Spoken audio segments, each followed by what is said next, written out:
Si ono Kang Mikolyeng. Nek tekan rampung 200. Ya ora rampung 100 wae. Berarti apa? Ya bener, Pak. Kowe iki goblok banget. Dikai rezeki akeh kok emoh. Lho.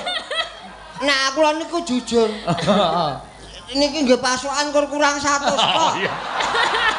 Berarti men butuh 100. 100. Ah tekan apa iki engko 100? Lah sak tekane kok. Ayo omong nek sak tekane nek sak kalimat wae iso wae aku. Lho, ora tekan nek wis puas.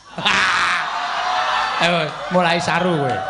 Kowe dagelan ora entuk saru lho kowe. Kula niku mboten tahu saru. Lah kok muni nganggo puas wae? Berarti jenengan le saru. Lah kok muni puas?